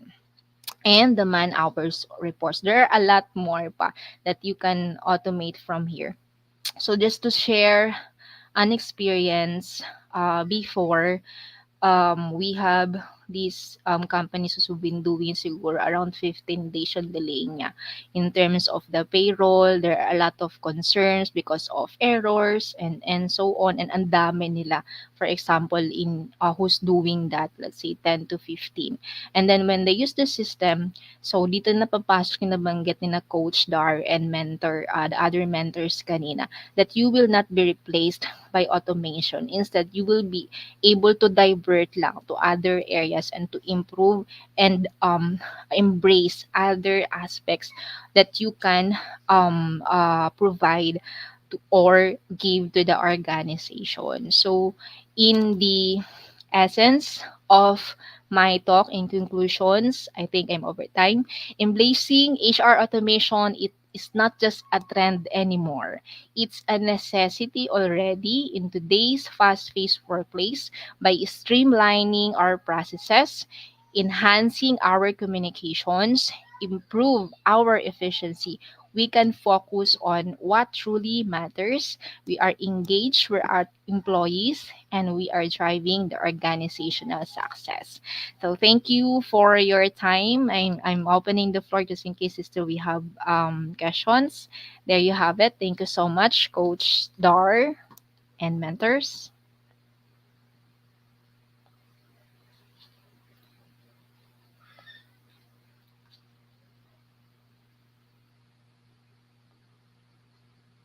Hello. So while waiting for them, I would like to see kung may mga questions that I can answer on the chat box, no? I'm good, sir, Coach Darwin. Hi! Sige, Angela, one phone-in question that we have siguro before we look into the questions Mm-mm. sa chat is, of course, we all know that there is cost whenever we invest on HR Mm-mm. technology, particularly in any HR management system. What would be your recommendation? How will an HR leader be able to convince the senior leaders in an organization Mm-mm. that, kumbaga, apples sa apples yung cost eh. Paano niya Correct. mapapakita na kailangan talaga natin itong system na to kasi we will be able to save both time and money. What would be, how would you, what's your recommendation to our HR people on how they can really convince their leaders to invest on HR technology? Right. What we did, Sir Darwin, in real life scenario, we help this one organizations. They really need to automate, or they really want to automate. However, that's their problem, their questions, how they can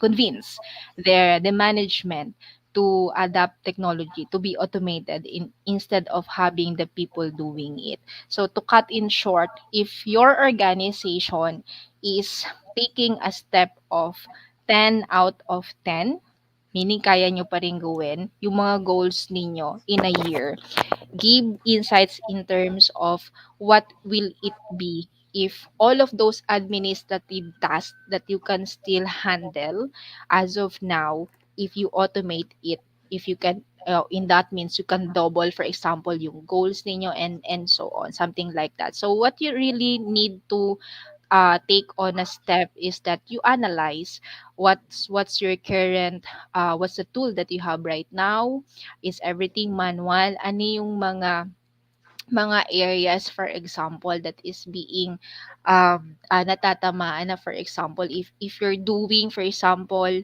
employee engagement, kung ano yung mga better sa employees ninyo, instead you cannot do that anymore because you're doing your timekeeping every day, you're calculating it every day on Excel. So something that would give them an pwede ko pala siyang gamitin sa ibang area if yung ginagawa niya ngayon is can be done already by a system. So something like that.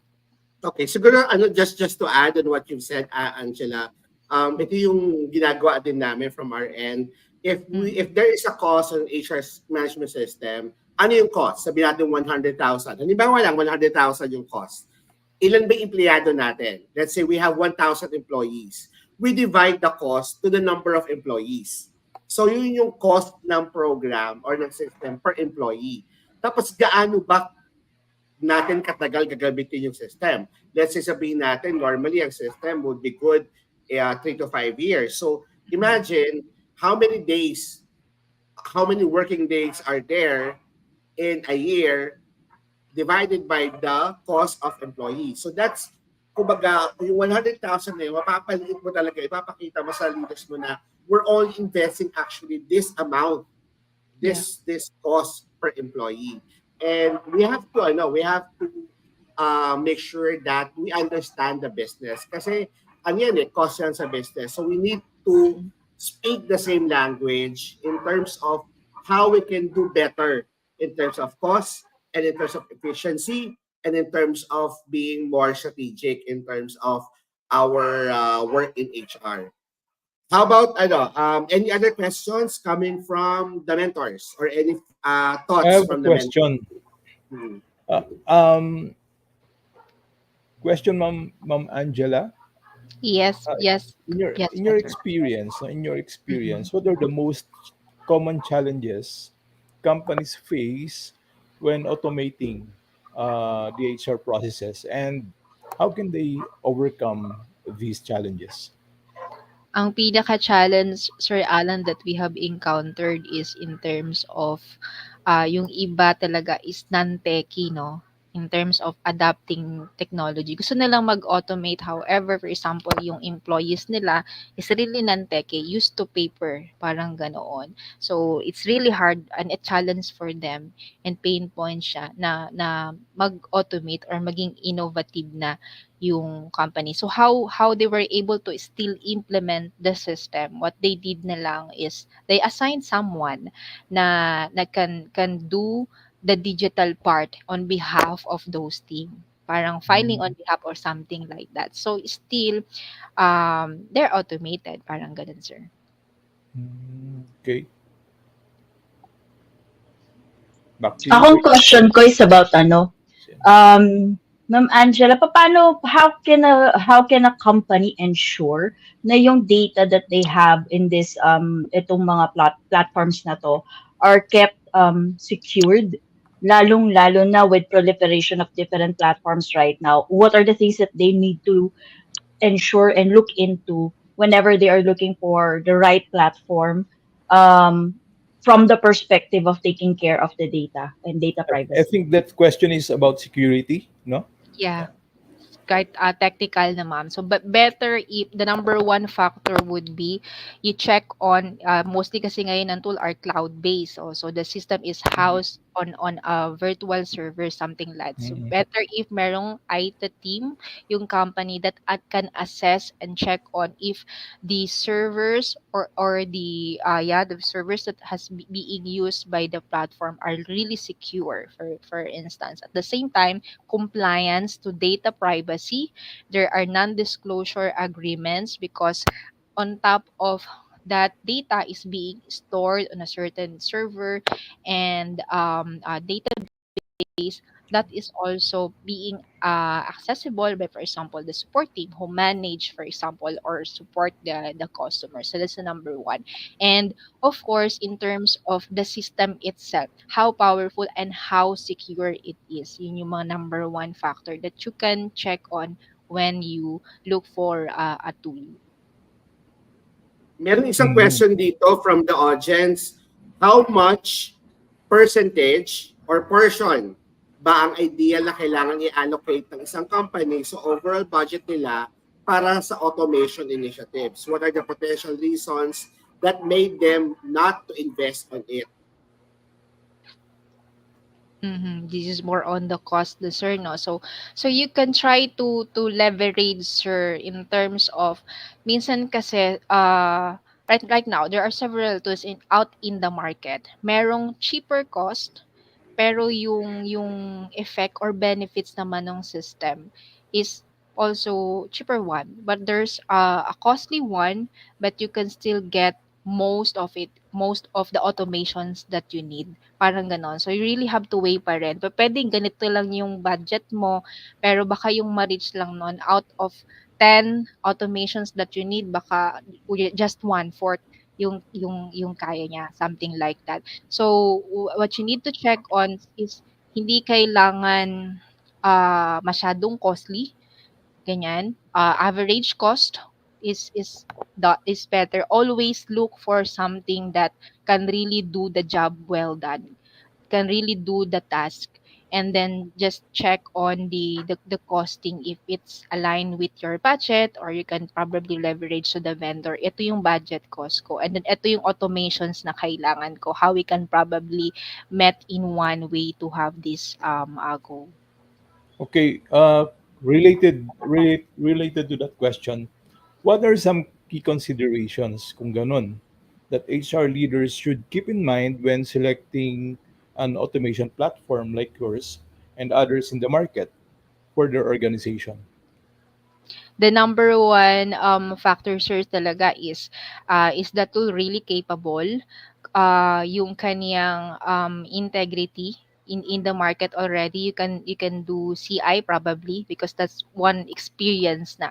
For example, from the users itself, that's the factor. And the very important is in terms of the after sales, because technology Mm. evolves, and when you use a system, sometimes effective yung system, but first you don't know how to use it pa, and so on. And there are areas pa that in your company you wanted to have it automated na hindi naman is standardized. So it's better if you really can connect or communicate with the provider that you're looking on. So edge din yun, like here in the Philippines. So very hindi straightforward yung timekeeping and payroll natin. So better if the vendor that you must look is really knows how it works here in the Philippine setup, something like that. Mm. Okay. Got it. Meron dito isang comment from the audience, sabi ni Maria Cristina Ruiz, better hire IT Hi. experts to work on applications, or meaning talaga if you're looking into an HR management system, you have to make sure you source out competent vendors that would be Mm-mm. able to provide you your requirements. Now, Angela, we're already at the last part of our program. We will give you the floor.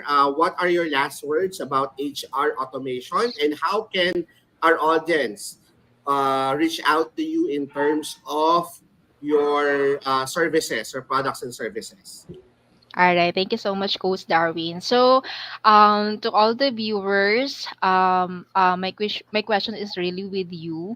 You can ask yourself right now. Can I still do this manually if you're doing it manual, or do I really need to automate now, for instance? And we can help you in terms of assessing your organizations in terms of automations, not just on the side of HRIS, but every area talaga of the business life cycle. That's what we provide. So do not be afraid of having your work automated or innovated.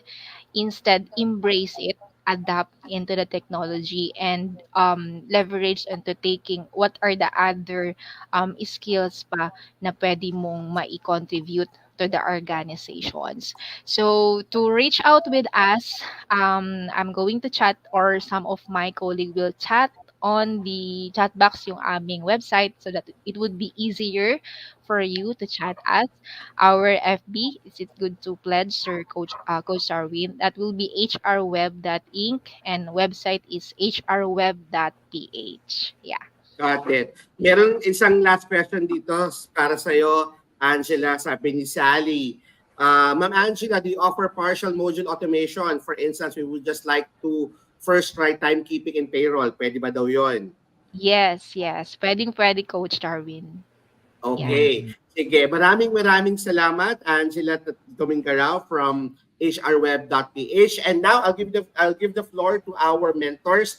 Let's start with Mentor Alan. Mentor Alan, last words about this particular topic, HR automation. And also, please, invite may mga natatanong kanina, what are your upcoming trainings and seminars, and how can they reach out to you? Alright, unahin ko na muna yung training.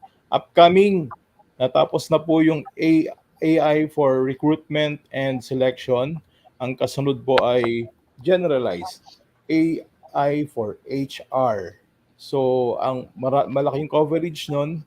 So if you know the 12 facets of HR, more or less matatakil po 'yun, and I'll be giving you the special prompts, mga prompts or commands that you can utilize in communicating with particularly GPT-4. I'm not recommending the 3.5 ng ChatGPT dahil matalino siya, kaya lang mas times 10 yung talino ng GPT-4. It's a paid version and it can do a lot more than the 3.5. So that will be upcoming probably mga November na yun, ano? So magkita-kita po tayo, i-launch ko po yung mga QR code for enrollment. Now, for my closing take, no?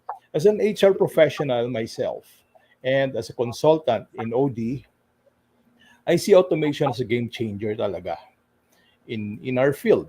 At hindi po pwedeng matakot tayo rito kasi when you allow that fear of change, fear of technology to prevail in your mind, abay titigil ka sa growth at may iwan ka. Adaptability is the name of the game. Lalo na ngayong grabe ang pasok ng technology. Kauuso pa lang ng one gadget, wala pa isang taon, may bago na silang model, and every technologies are in a race na itong pinapasok na lang AI. All professions are now adapting. And tayo pong HR and OD professionals, hindi pwedeng maiwan. Kasi napakadaling i-automate ng mga trabaho natin. Kasi marami tayong repetitive tasks. But there is an aspect of HR work and OD work na hindi pwedeng kopyahin ng AI. Kaya sigurado ako mananatili tayo dyan. So, we have to adapt. And personally, I believe that the more we can leverage technology to handle routine tasks, the more impactful we can be in shaping the future of our respective organizations. So, while automation helps with efficiency, it ultimately empowers HR to be more people-focused, which is what we really here to do, no? Kaya huwag kayong matakot. It can free a lot of time na dating ginugugol nyo sa manual work.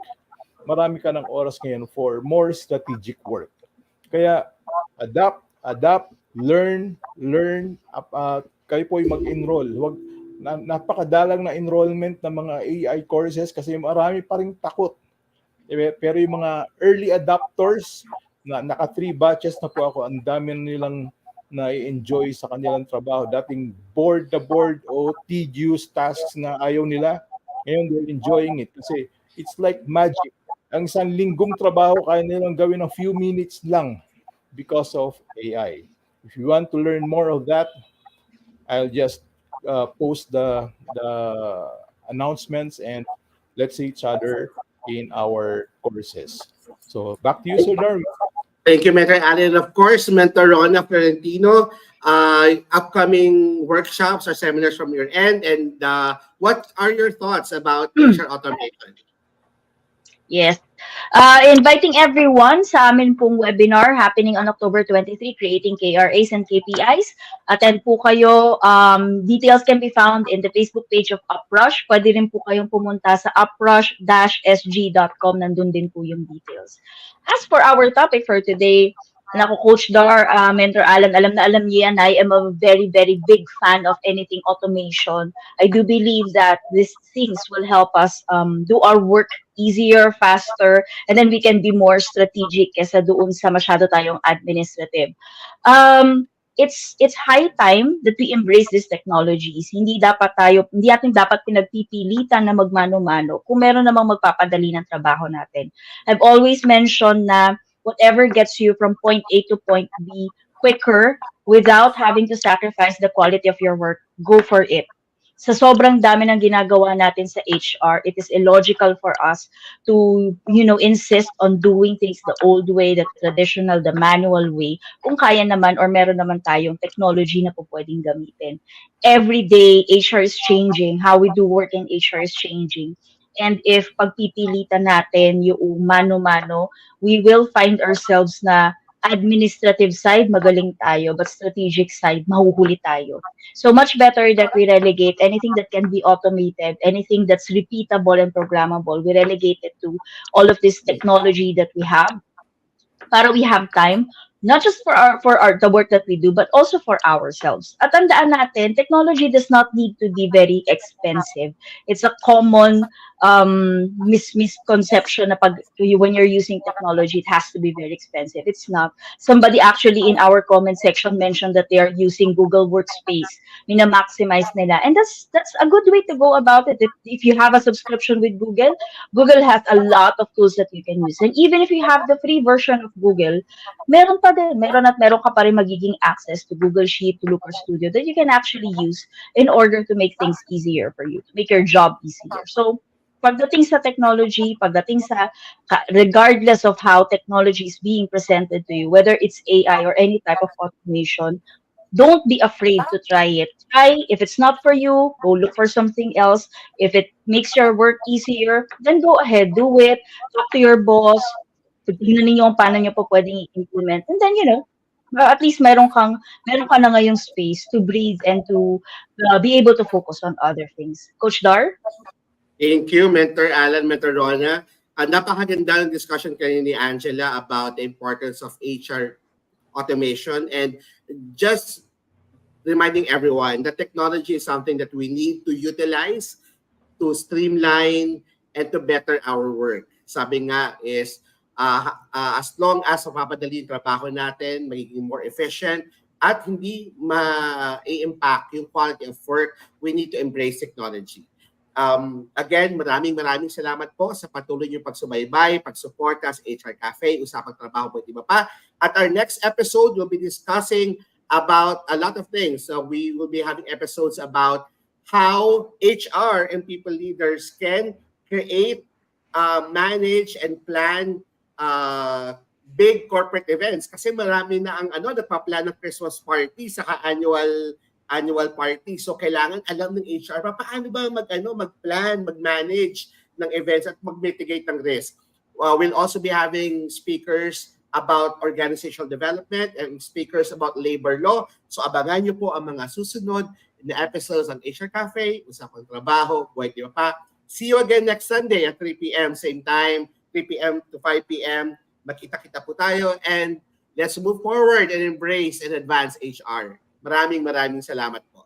Thank you. Bye. Bye everyone. Bye-bye. And 3.